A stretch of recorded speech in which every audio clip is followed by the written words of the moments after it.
çok kısa. اوکی ممنون از استادم که همیشه کنارم بوده این بردو میخوام به خودش تقدیم کنم ممنونم استاد. Evet, hocasına armağan ediyor. Dedi ki çok teşekkür ederim. Hocadan çok teşekkür ederim. Bunu hocama takdim ediyorum. Evet, kupasını hocasına takdim ediyor. Kocaman bir alkış alıyoruz. Evet arkadaşlar, bir sonraki maça geçiyorum. 13. maç. Evet arkadaşlar, ringi boşaltalım.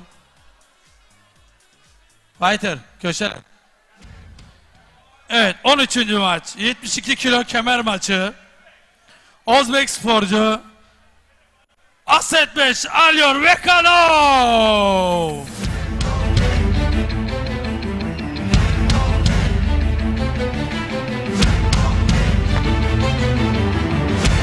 Evet, orta hakemimiz Abdülaziz Alşadi. Yan hakemlerimiz.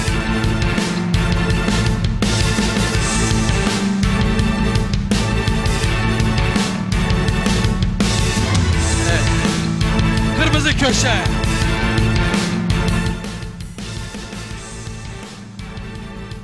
Düzceli sporcu.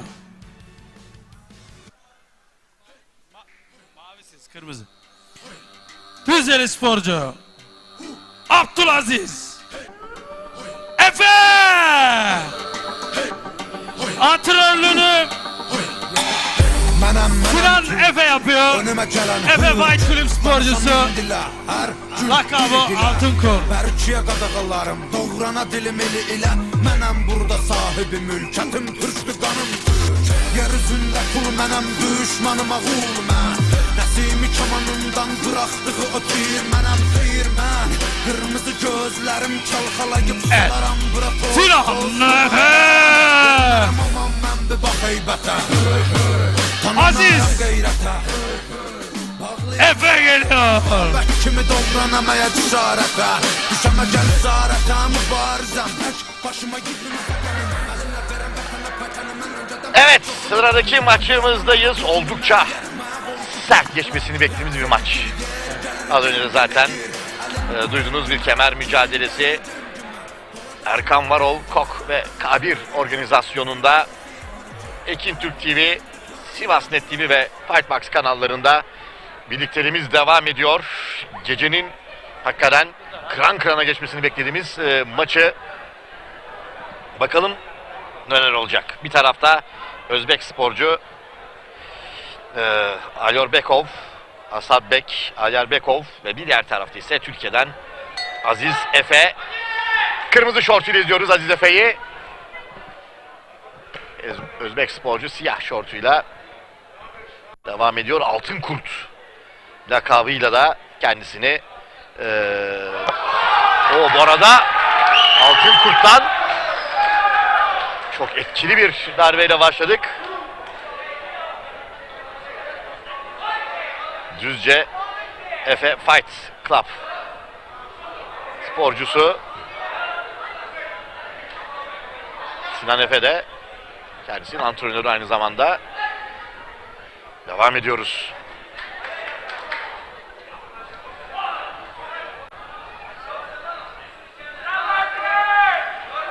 Şimdi hakem uyarıyor.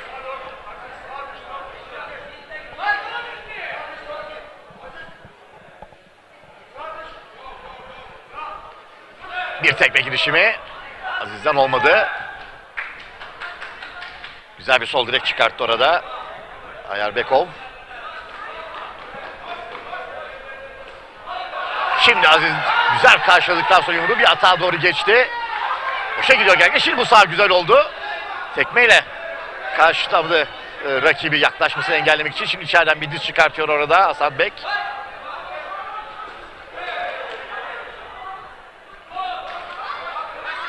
Çok güzel bir sağ.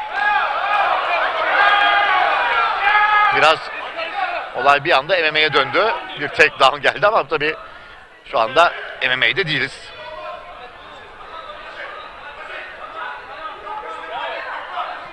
Hakem uyarısını yaptı. Bu hareketinden dolayı bir puan düşürme geldi sanırım.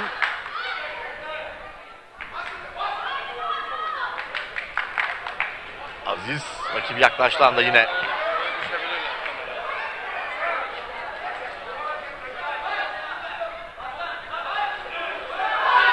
şimdi yine yaklaştı, orada bir sol ve round sona eriyor. Round sona erdi. Round bitti arkadaşlar. Round bitti. Evet. Kıran kırana bir maç olacak Köşeler. dedim.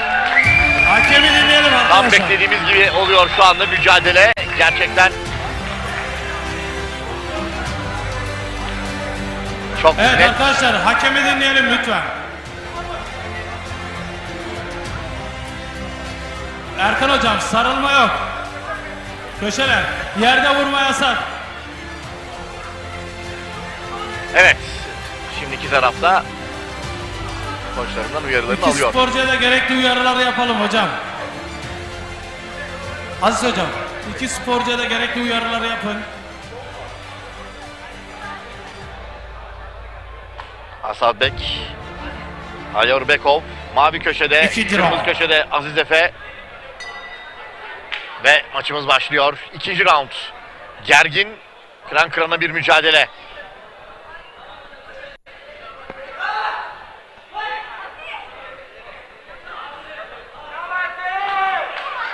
Genç'in dengesini kaybetti orada. Asad Bek, şimdi Aziz üzerine doğru gidiyor rakibinin. Bir tekle bir yumruk çıkarttı. Şimdi yerde rakibi ama bu denge kaybından devam ediyoruz. Yine Aziz Efe rakibin üzerine doğru gidiyor. Şimdi bir tekme içine doğru, çok güzeldi. Bir tekme daha, şimdi yaklaştı. Bir sol orada çok isabetli oldu tam. Yine bir takedown MMA maçına çevirdi yine Evet. orada Asad Bek. Hocam.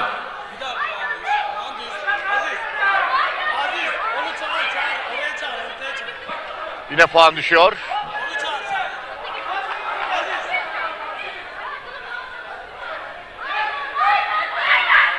Uyarı geldi. Bir kez daha yaparsa diskalifiye edilecek Asad Bek. Oo. Evet, köşeler kenara. Köşeler kenara. Şimdi yine Asad Bek saldırdı orada Aziz'in üzerine doğru. Agresifliğini kontrol edemiyor şu anda. Güzel bir sağ yumruk geldi Aziz'den. Bir sol. Kasık bölgesine bu arada bir darbe aldı. Aziz Efe.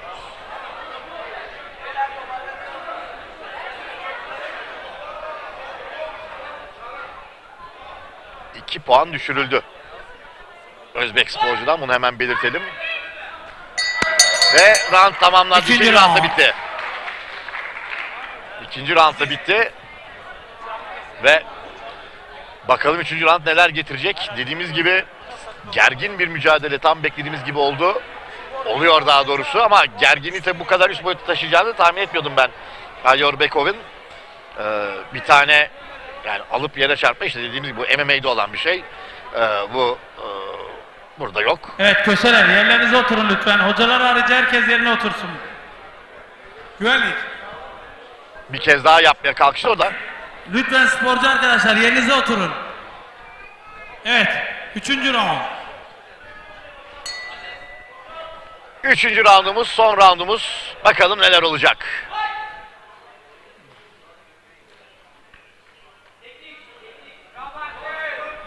Bir spinning, evet, güzel dönerek bir tekme attı, ters tekme. Özbek sporcu. Bir sağ.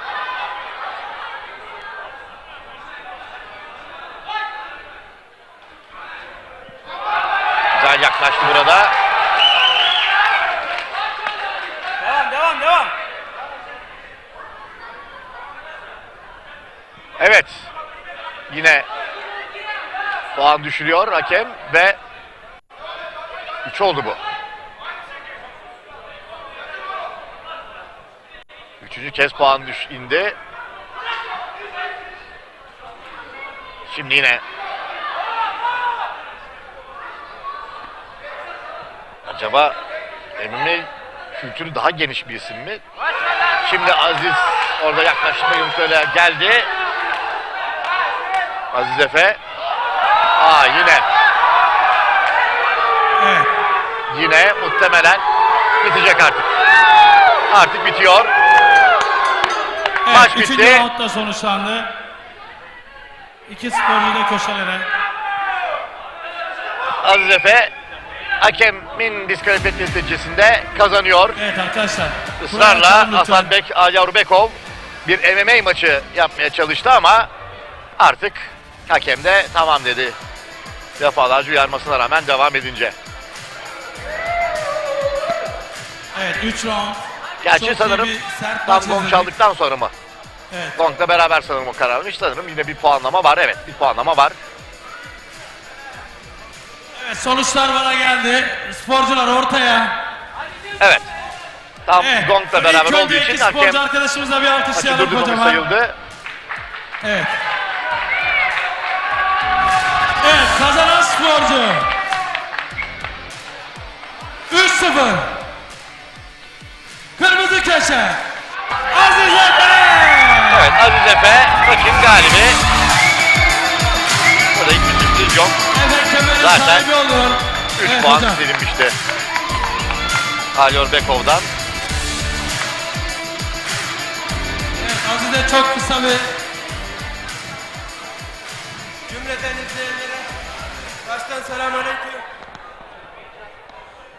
Başta Sinan Hocam, İbrahim Hocam, tüm arkadaşlarıma destekler için çok teşekkür ederim. evet Efe'ye kocaman alkış alıyoruz. Evet Enes hocam.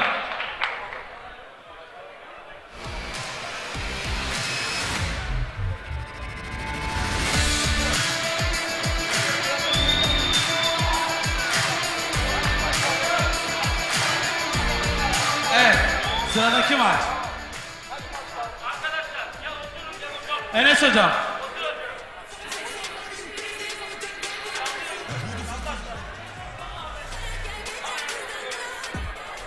Evet. Evet. Aziz seni de ringin dışına alalım fighter. Evet. 14. maç. Mavi köşe. Afgan sporcu 61 kiloda. Cevat Resuli.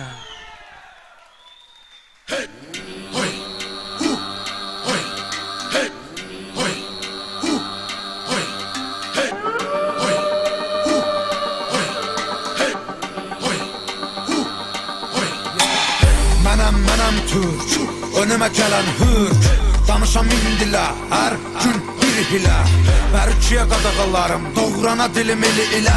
Mənəm burada sahibi mülkətim, türkdür qanım türk. Yer üzündə kul mənəm, düşmanıma qul mən. Nəsimi kamanından bıraxdığı o tir mənəm. Cevat Resuli. Gözlərim çalxalayıb salaram bura toz toz duman mən. Vermərəm aman mən bir baxayım Evet. vətən. Cevat'ın antrenörünü Sinan Efe yapıyor Düzce'den. Sinan Efe Fight Kulüp sporcusu. Antrenörünü Sinan Efe yapıyor. Şimdi karşı köşeyi Enes hocama mikrofonu uzatıyorum. Teşekkür ediyorum hocam. Ve rakibi geliyor ringe kırmızı köşede. İranlı sporcu İman Atıfar.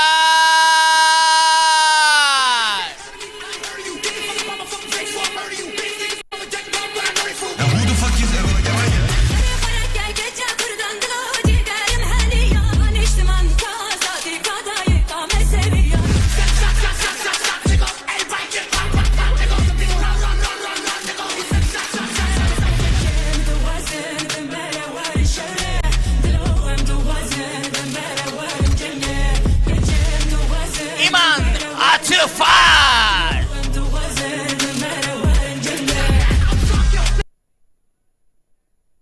Karşılaşmanın ring hakemi Abdülaziz Şahade.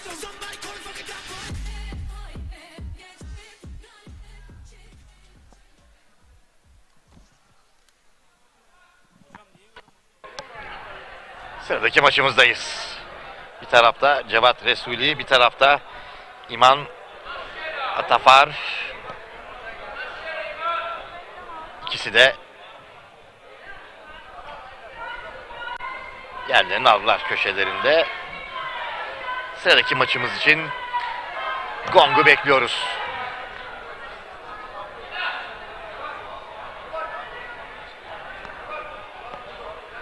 Cevat Resulü beyaz şortuyla, siyah şortuyla İman Atayfar.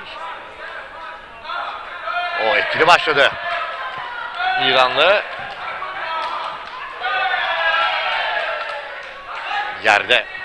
Resulü şimdi kalktı, devam ediyor. Bir yüksek tekme. Çok iyi. Çok iyi bir diz çıkarttı. Harika darbeler arka arkaya. İman'dan.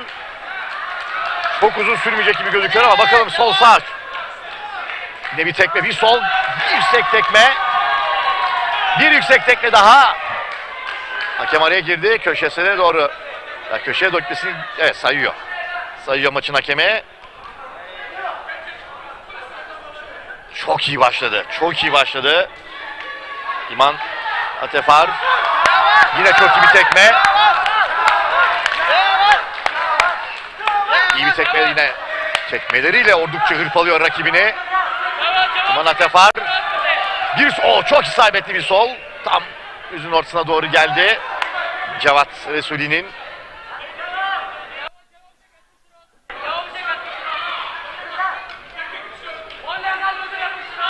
Bir sol, yüksek tekme. Bir tekme daha. Hakem. Evet, burunda bir kanama var şu anda. Cevat Resuli'nin.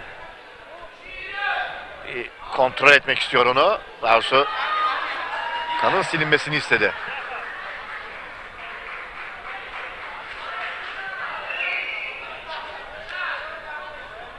İlk round'dan çok yüksek tempoda girdi. Çok yüksek şiddette girdi. Ve karşılaşma sona eriyor. Bitti.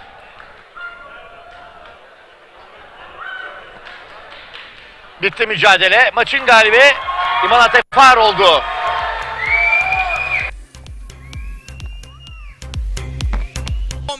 Maçı önce Türk sporcumuz geliyor ringe. Mavi köşe Derviş Ali Yıldırım olacak. Bunun da bilgisini sizlere vermiş olayım. Ve şimdi rakibi geliyor ringe. Afganistanlı sporcu Hasan Barikzai.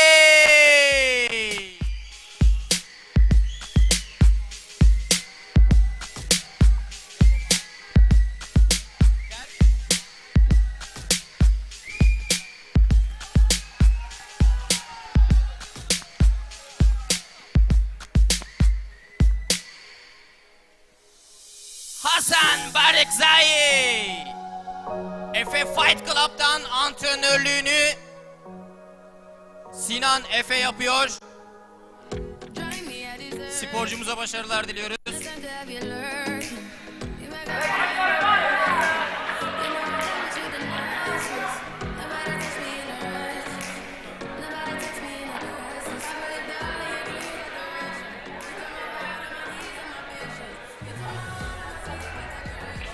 Karşılaşmamızın ring hakemi Abdülaziz Şahane. Sıradaki maçımız başlıyor. Az önce sevgili Enes Yaylan'ın da anons ettiği üzere bir MMA mücadelesi. Bir tarafta Derviş Ali Yıldırım var. Bir diğer tarafta ise Barikzai yer alıyor, İranlı sporcu. Derviş Ali Yıldırım 19 yaşında, çok genç bir isim. 1.70 boyunda. Neler geçer lakabı var. Hem güreş hem jiu-jitsu hem MMA bohçasında olan sporlar, bütün hepsini yapıyor. Amatörde 7'de 7 yapmış bir isim. İsmail Zeydi koçu. Şimdi güzel bir şekilde takedown'u yaptı orada. Bu arada eldiveninde bir açılma var. Hakem durdurdu. Pozisyonu bozmuyor. Eldiveni tekrar yapacak. Şimdi harika yumruklar. Harika yumruklar. Yine eldiveni açıldı ama Derviş Ali Yıldırım rakibi orada sarıldı, Hasan Barikzai, ve sarılarak ekart etmeye çalışıyor Derviş Ali Yıldırım'ı. Yine açıldı bu arada. Eldiveninin tekrar şimdi bir anda tersi çevirdi orada Hasan Barikzai ve şimdi bulunmaz pozisyona kendisi geçti. Kolunu kurtarma çabası iyi yakaladı orada Dervişeli Yıldırım kolunu. Büyük bir alkış istiyorum. Kolunu kurtardı şimdi yumruklar. Savunması gardı düştü orada Dervişeli tekrar kapatıyor rakibini.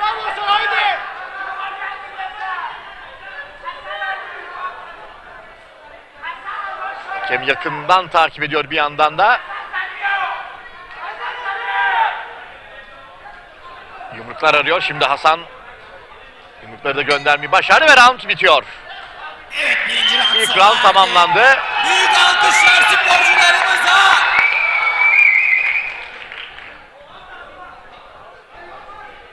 Dervişeli Yıldırım ve Hasan Barikzai MMA mücadelesi.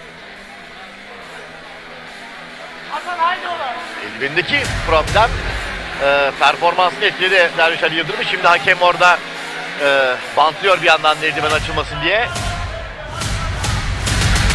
Bakalım ikinci round neler getirecek. İlk roundda iyi başlamıştı. Ama dediğim gibi o eldivenin sürekli açılması biraz konsantrasyonu da dağıttı. Genç sporcunun ve Hasan Barikzai round'un geri kalan kısmında daha aktif üstteydi zaten.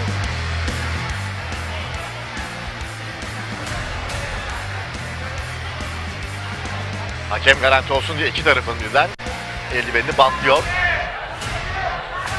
Mücadelede yine aksiyon esnasında bir daha böyle bir problem yaşanmasın diye garantici davrandı maçın hakemi Abdülaziz Şahane.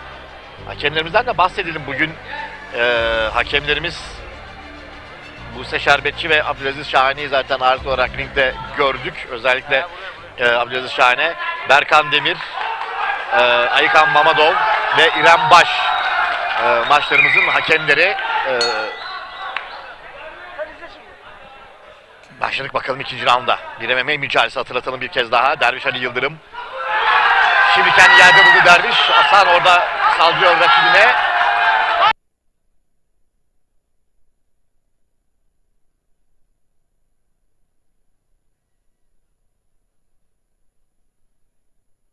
Derviş'ten bir bacakla sarma çabasında alt malta doğru geçti.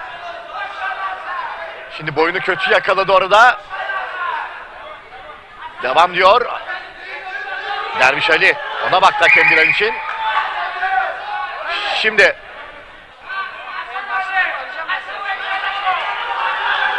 bakıyoruz. Derviş Ali yakaladı orada boyunda hakem. Yakından takipte. Derviş Ali kurtarmaya çalışıyor kendisini. Hasan bırakmıyor. Yumruklar. Yumruklarla rakibini durdurmaya çalışıyor.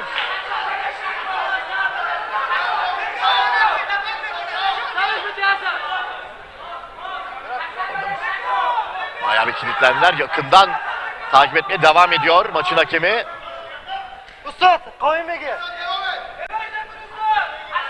Yumruk darbeleriyle rakibinin orada acı vererek o boyunluktan kurtulmaya çalışıyor.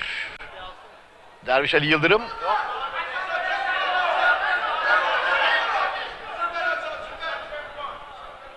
Kilitlendi kaldı. İkili. Haydi geldi oğlum haydi.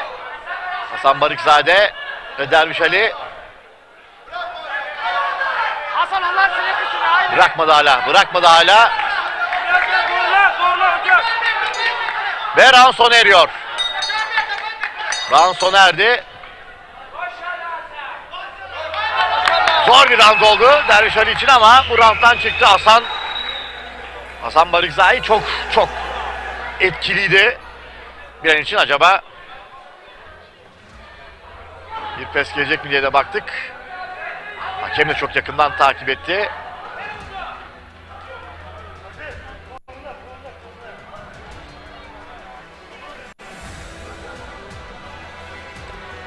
Bakalım 3. round neler getirecek.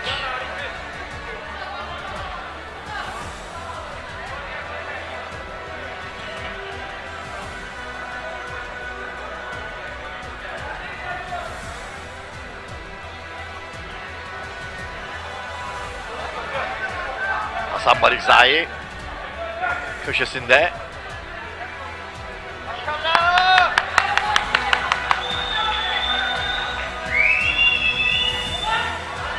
Üçüncü round başlıyor.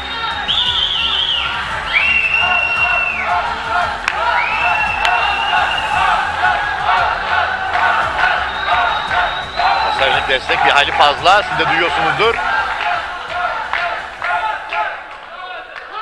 Şimdi yaklaştı orada. Rakip üzerine doğru çıkmayı başar. İyi yumruklar yakaladı orada Derviş Ali. Haydi Hasan. Rakibinin bacağını yakalıyor Hasan orada. Bileği de bükmeyi başardı.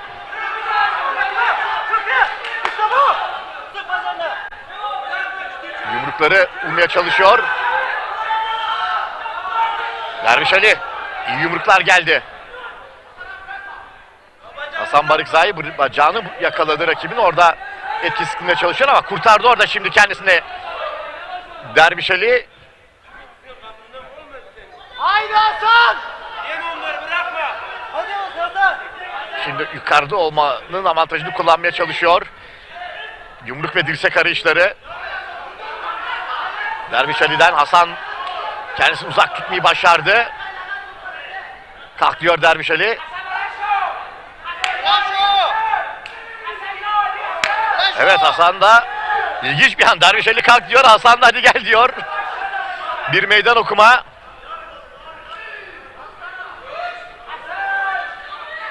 Hakem belki birazdan ikisini ayağa kaldırabilir. Daha sonra Hasan ayağa kaldırıyor. Derviş Ali zaten ayakta.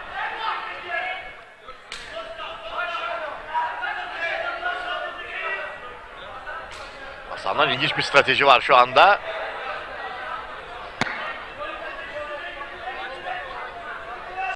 Derviş Ali. Artık maçın son 10 saniyesi. Evet, üçüncü. Hatta bitti. Hatta bitti round. Maç bitti bakalım. Derviş Ali mi yoksa Hasan Balikzai mi, hep beraber göreceğiz. Evet.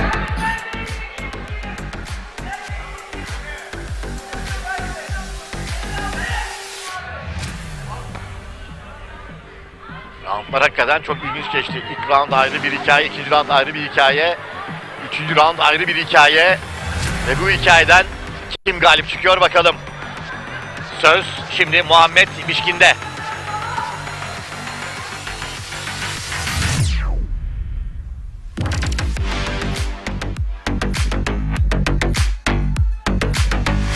Evet. Köşeler. Fighter. Evet, çok güzel bir MMA maçı izledik.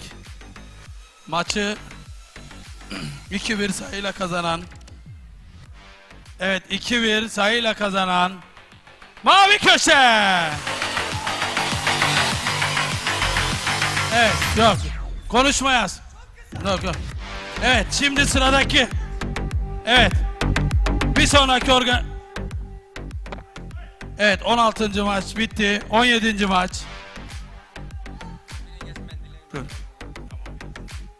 17. maç. Evet arkadaşlar, bu organizasyonun yapılmasında bizlere büyük desteği olan Pelemir Otel'e ve Pelemir Otel müdürlerine, çalışanlarına, emek veren bütün arkadaşlarımıza sonsuz teşekkürler. Böyle organizasyonların yapılabilmesi için büyük destek gerekiyor. Buradan Düzce Pelemir Otel ailesine teşekkürlerimizi sunuyoruz. İyi ki varsınız. Evet.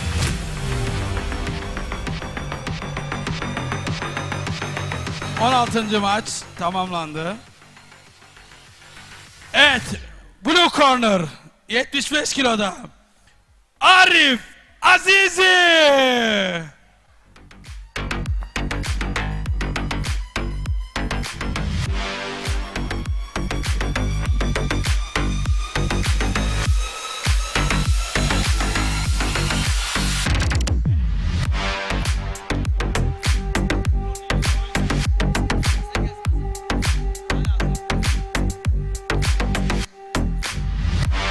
Evet.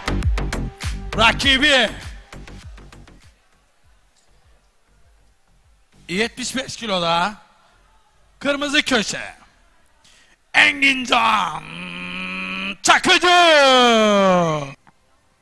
Sıradaki maçımız başlıyor. Ve sıradaki mücadelemizde Arif Azizi mavi köşede. Buna karşılık Engincan Çakıcı kırmızı köşede yer alacaklar.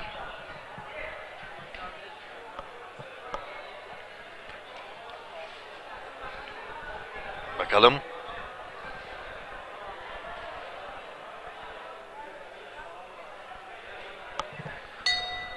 Roundumuz başladı. Daha sonra maçımız başladı. Sadece round değil.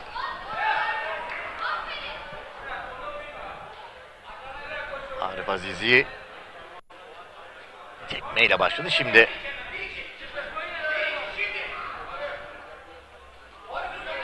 yüksek tekme denemesi kaçtı orada. Engincan bir yüksek tekme daha. Engincan onu da ekart etti.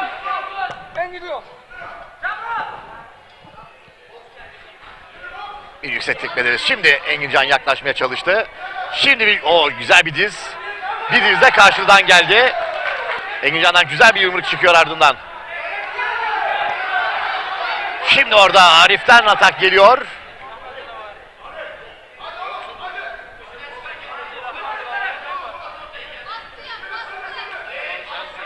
Tekmeyle rakibinin yaklaşmasına izin vermiyor.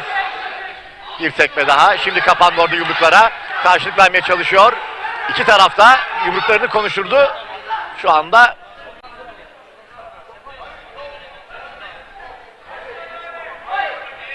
Cemayir'i tekrar devam ediyoruz mücadeleye. Ve round sona erdi. İlk round sona erdi. Ortada bir mücadele izliyoruz şu anda ilk round için. Hem Arif Azizi hem Engincan Çakıcı ikisi de etkili oldular. İkisinin de gerek tekmelerde gerekse de yumruk darbelerinde etkili oldukları anlara denk geldik. Tam ortada bir mücadele diyebiliriz herhalde ilk round için. Yani hakemler açısından böyle denk roundlarda karar vermek zor oluyor. Bakalım ikinci roundda neler olacak, neler bitecek. Taraflardan bir tanesi bir değişikliğe geçecek mi?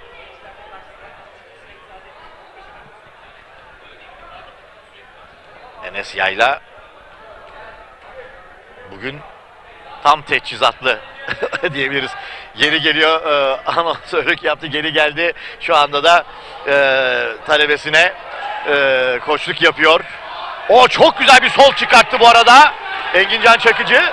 Hakem araya girdi.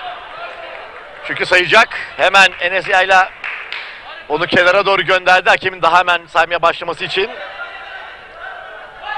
Tekrar saldırıyor Engincan. Bu arada Arif Azizi biraz durdurmaya yönelik hemen sarıldı rakibine.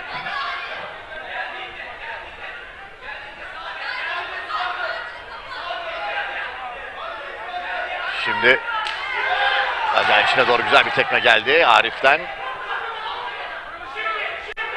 Engincan şimdi yumruklar karşılıklı iki taraftan da isabet var.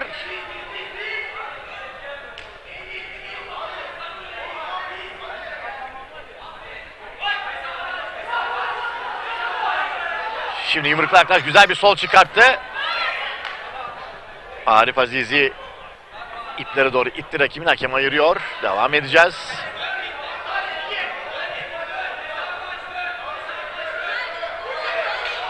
Bir tekme. Hemen yaklaşarak yumruklar atmak istiyor orada.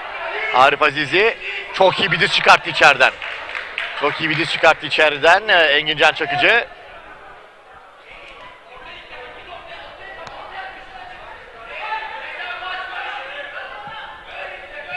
İkinci roundda artık son anlar.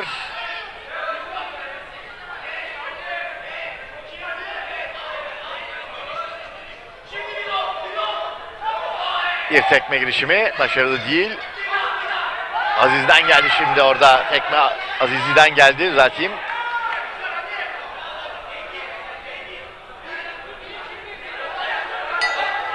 Round sona eriyor. İkinci roundda sona erdi. Yine denk diyebileceğimiz bir mücadele sanki bu roundda biraz daha fark yarattı. Engincan Çakıcı dersek yanlış olmaz ama dediğimiz gibi burada hakemlerin ne gördüğü, nasıl puanlamalar yaptığı önemli. Hep söylediğimiz kurduğumuz bir cümledir. Dövüş sporlarında hangisi olursa olsun iş hakem kararına kaldı mı her şey olabilir. Çünkü bizden çok farklı gözlerle izliyorlar. Çok farklı noktalar yakalayabiliyorlar. Özellikle bir taraf çok baskın olduğu maçlarda o yüzden de hakem kararını bırakmamaya çalışırlar. Çünkü her şey olabilir.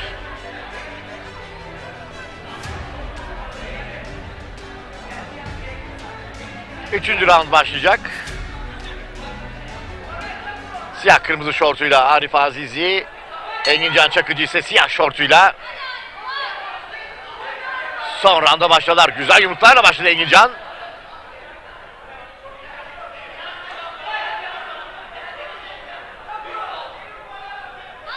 Şimdi bakalım.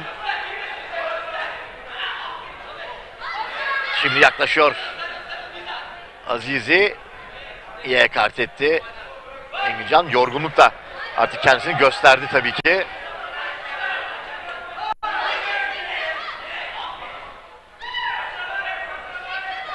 Yumruklar sallıyor.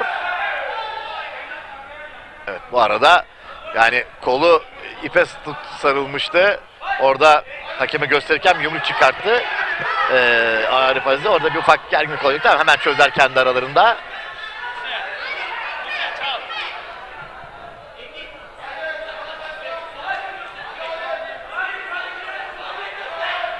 Bir sol. Tekrar yaklaşıyor orada.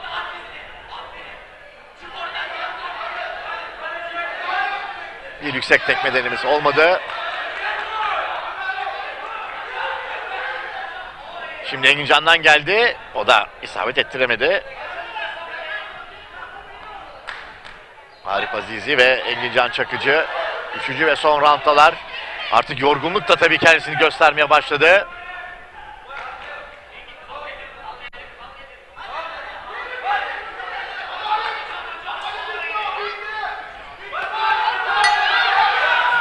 Ve gong çaldı. Maç tamamlanıyor. İki taraf da birbirini Üç tebrik round etti. Bakın tamamlandı. kimin galip geleceğini hakemler karar verecekler. Şimdi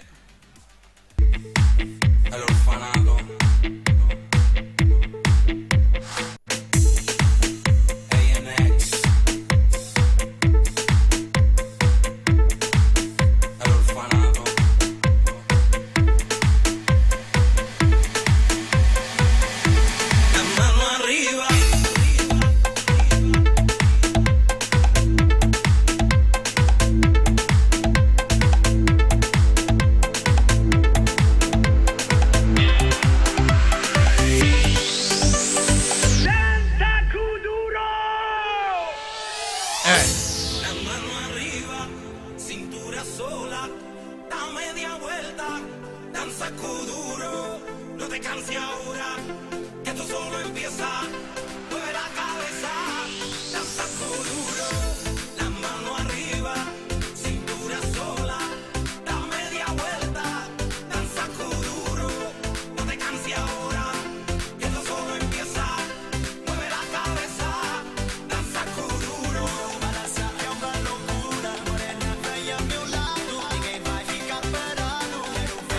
Evet, biz sıradaki maçımıza şimdi dönüyoruz. Az önce ufak bir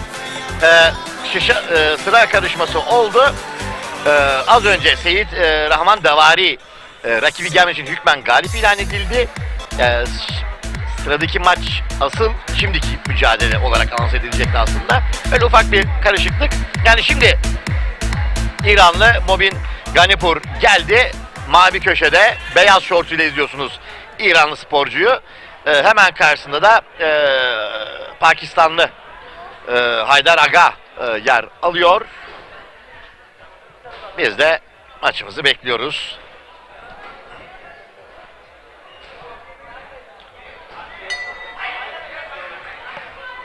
Başladı maçımız. Bakalım.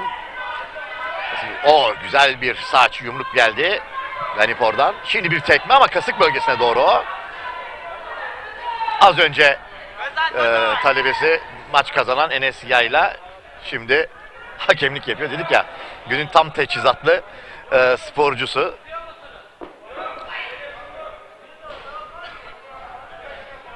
Hakikaten çok özel bir isim zaten. Sevgili Enes Yayla bugün de onu gösterdi. Yaklaşma yumruğunu gideyim derken Ganipor Agad'ın yumruklarını ama şimdi Ganipor'dan etkili yumruklar görüyor. Bir de yüksek tekme geldi.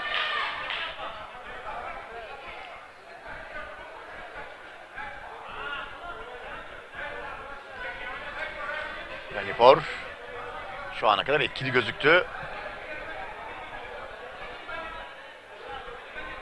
Rakibin tekmelerinden hemen uzaklaşıyor. Tekme girişimlerinden daha doğrusu. Oo, inanılmaz bir sağ. İnanılmaz bir sağ. Arka yumruklar şimdi gövdeye doğru.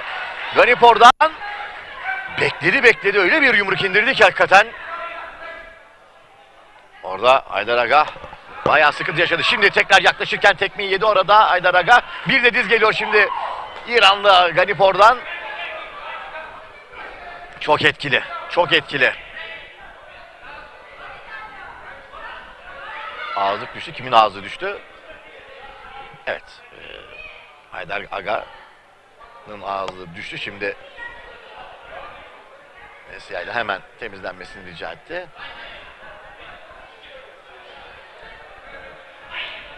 Başladık. Tekrar.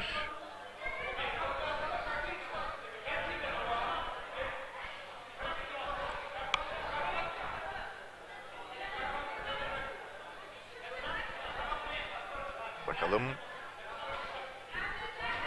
Yine çok dikkatli böyle anlarda genellikle Ganipor bir yumruk çıkarttı. Akabinde bir anda saldırıya geçti.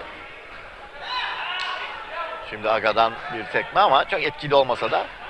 Fakat bu etkili bir tekmeydi. Ganipor inanılmaz bir sağ daha çıkarttı işte derken round bitti. Ganipor yine harika bir sağ çıkarttı. Mobin Ganipor. Bugün gerçekten yumrukları da çok etkili gözüktü. İranlı sporcu Pakistanlı rakibine karşı. Bakalım ikinci roundda neler olacak. Biraz daha Pakistanlı sporcunun hareketlenmesi gerekiyor. Biraz daha girişimci olması lazım diyelim. Maç için tabii diyoruz.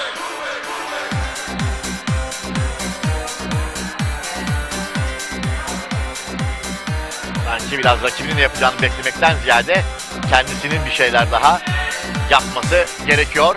Fighter. İkinci round için Buse Şerbetçi gongu çalıyor. Yani çalacak.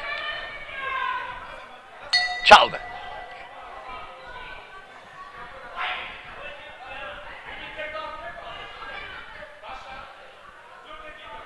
Beyaz şortuyla izliyoruz Mobin Ganipor'u. Lacivert siyah şortuyla da Pakistanlı Haydar Aga.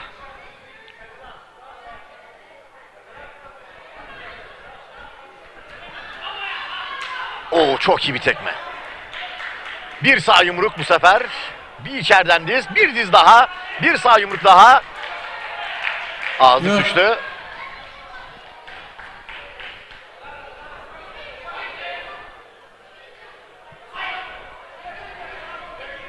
Çok etkili darbeler. Çok etkili darbeler.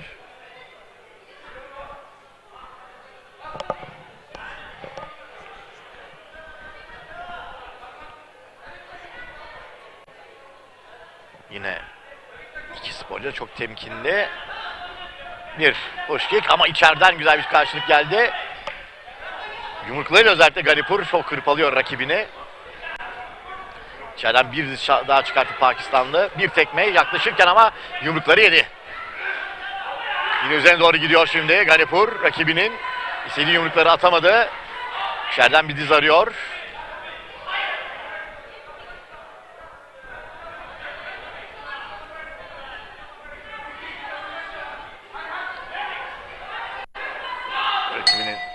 round sona erdi.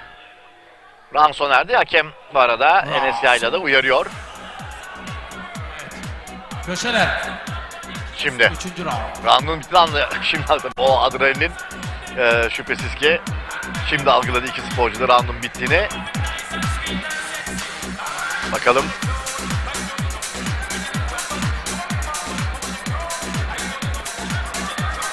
Şimdi neler olacak hep beraber göreceğiz.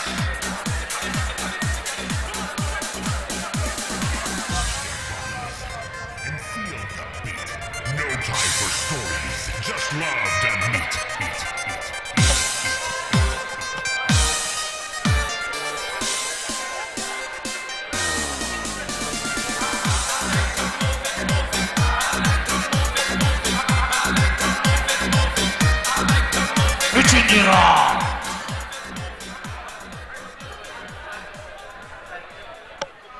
Şimdi üçüncü ve son round bizleri bekliyor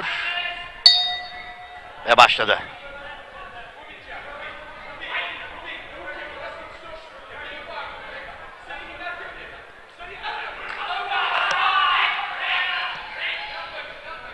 Hakem uyarıyor orada.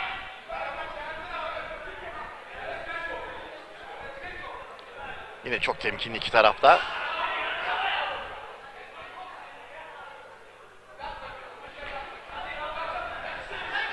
Güzel yumruklar.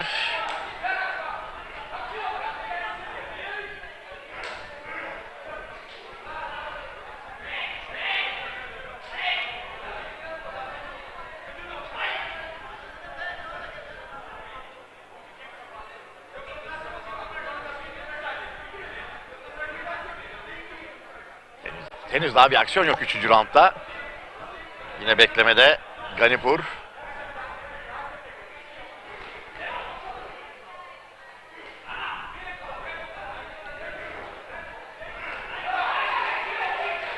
Çok iyi burada şimdi Ganipur yumruklarını gönderiyor. Arada kontra çıktı ama Ganipur'un da etkili olduğunu görüyoruz.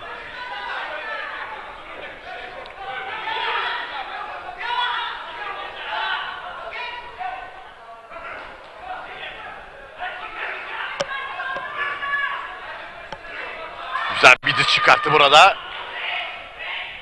İranlı sporcu.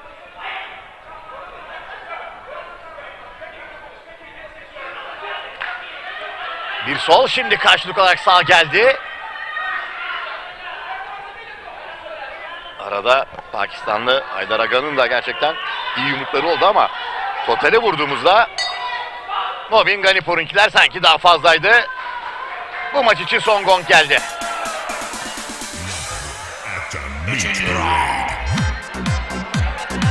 Bakalım maçımızın galibi kim olacak? Söz şimdi sevgili Muhammed Evet Pişkin'de. arkadaşlar. 3 round sonuçlandı. Birazdan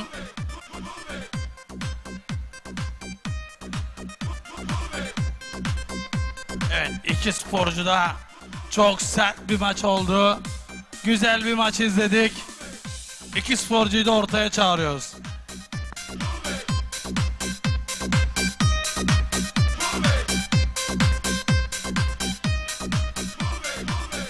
Evet. Fighter.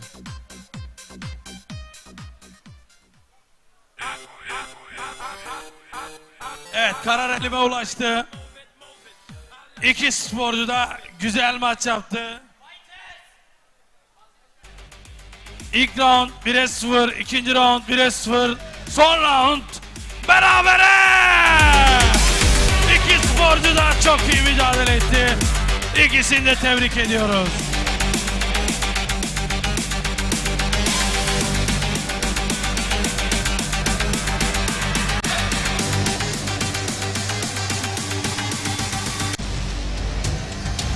Evet.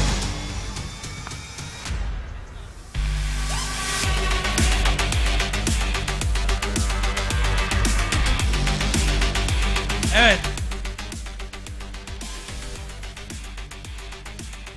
Evet, buraya gelmemize büyük katkısı olan Kervan Otomotiv Düzce. Kervan Otomotiv Düzce yetkili müşteri temsilcisi Yakup Yıldız, teşekkürler. Kervan Otomotiv ailesine saygılar buradan. Evet, bir sonraki maçı anons ediyorum. Evet.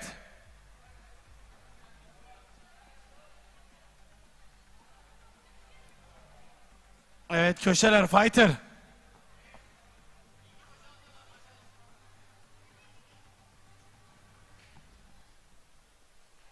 Hamit Nazari 61 kiloda. Afganistan. Ve Nizami Musev mücadelesindeyiz. Afgan sporcu Hamit Nazari mavi köşede beyaz şortuyla takip ediyoruz kendisini. Siyah şortuyla ise Gürcü sporcu Nizami Musev.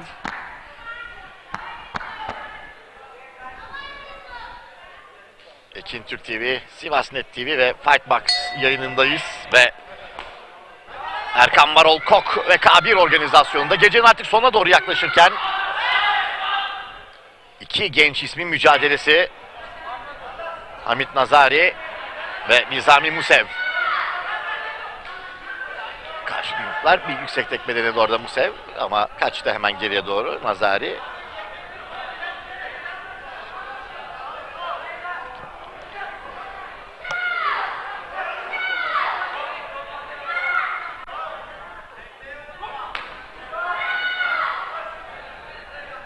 Şimdi Nazari'den iki tarafında etkili darbeleri.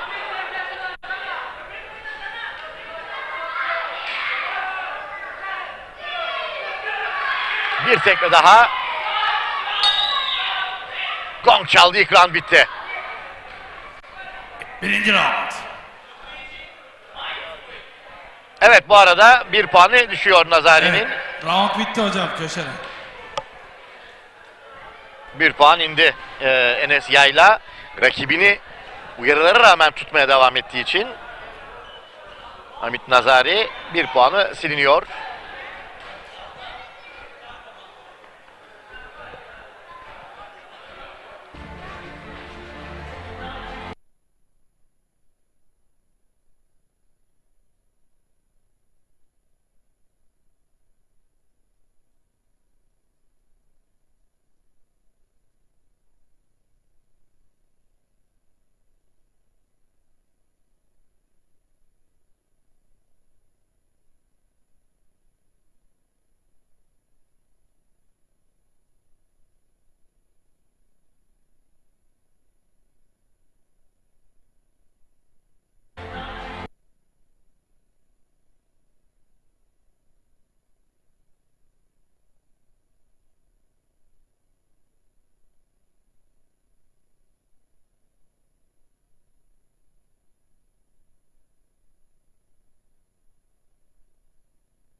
Yepyeni programla Ekin Türk TV'de sizlerleyiz.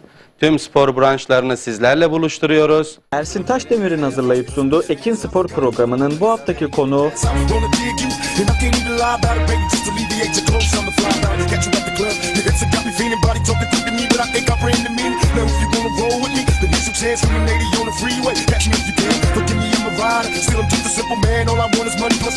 Ekin Spor programı her cuma saat 22'de Ekin Türk TV'de sizlerle. Bizi takipte kalın.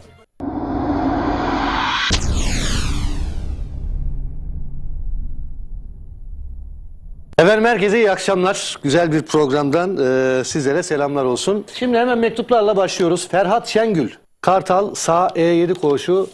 Nereden gelmiş? Van Erciş'ten gelen bir mektubumuz. Bunlar hep sağ E7 ha. Nerede sağ E7? Öbür koğuşlar nerede? Erzincan Kapalı İnfaz Kurumu C9 koğuşuna yatan Sunuşlu Necati Birecikli Koma, Siverikli Ramazan.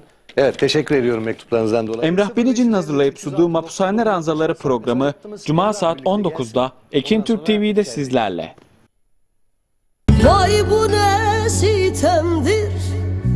Geçtim dünya üzerinden, güle minnet eyremem. Daha senden gayrı aşık mı yoktur? Ötme bülbül ötme, şen değil bak. Uyu esmerel bir aman. Hele yar yar yar sallı yar hay. Han sarhoş hancı sarhoş. Yok tellilo tellilo. Zaman insanı değiştiriyor, geliştiriyor ve modernleştiriyor. Bazı insanlarsa binlerce yıl önceki hayatta kalma güdüsünü zevke dönüştürüyor.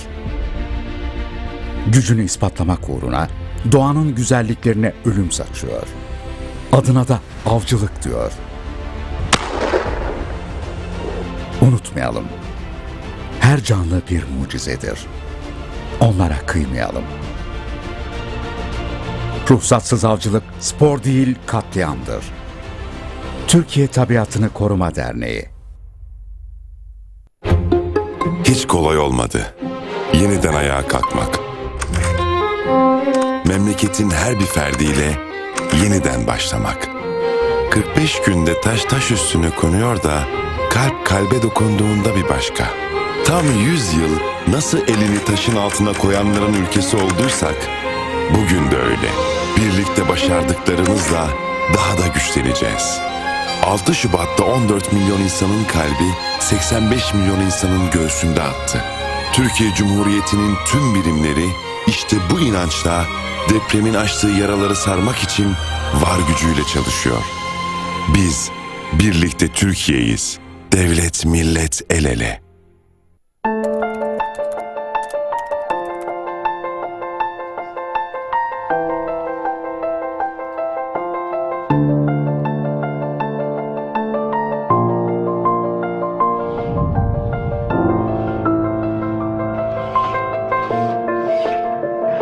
Binden fazla çocuk serebral palsi tanısı alıyor. Serebral palsi onların hayata aktif katılmalarını zorlaştırsa da özel eğitim ve rehabilitasyon sayesinde birçok şeyi başarabilirler. Yürüyebiliriz, yutabiliriz, konuşabiliyoruz. Erken teşhis ve doğru tedavi sayesinde daha neler yapabilirler. Gelin bu bayram serebral palsili çocukların ömür boyu ihtiyaç duydukları özel eğitim ve rehabilitasyon yolculuklarına destek olalım.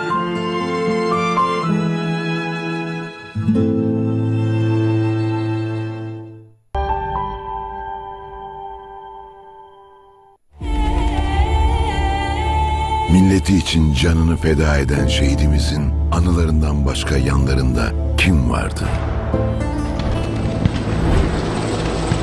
Gazi Yavuz ve Gazi Osman hayata tutunmaya çalışırken yanlarında kim vardı? Şehit kızı Beyza hayallerine ulaşmaya çalışırken yanında kim vardı?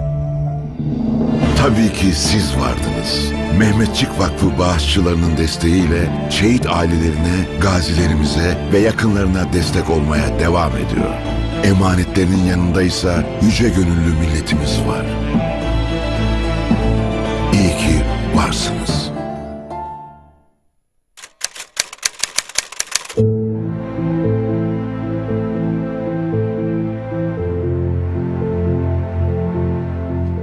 Geçen yıl Şubat ayında Türkiye'nin güney ve güneydoğusunu vuran yıkıcı depremler sayısız can kaybına yol açmanın ve geçim kaynaklarını yok etmenin yanı sıra eşsiz bir kültürel mirasa da büyük zarar verdi. Birleşmiş Milletler Kalkınma Programı bu kültürel mirası yeniden inşa etmeye ve geçmişle bugün arasındaki bağı yeniden kurmaya kararlı. Bu görevde bizi yalnız bırakmayacağınıza inanıyoruz. Gelin bağışlarla bu paha biçilmez kültürel mirası yeniden canlandıralım.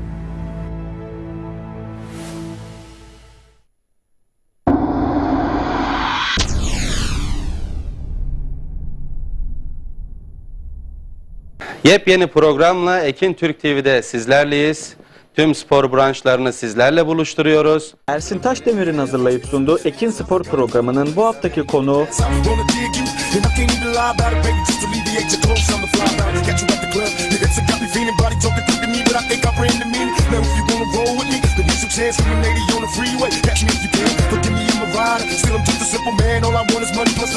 Ekin Spor programı her cuma saat 22'de Ekin Türk TV'de sizlerle. Bizi takipte kalın.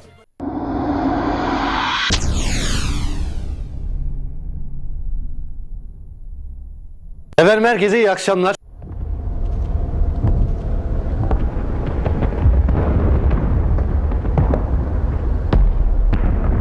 Karanlık sarmıştı dört bir yanı.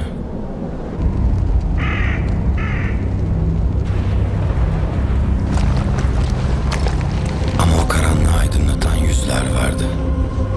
Kendinden, yarından ve zaferden emin. Ebediyen dalgalansın diye bayrağa kanının rengini veren yüzler vardı.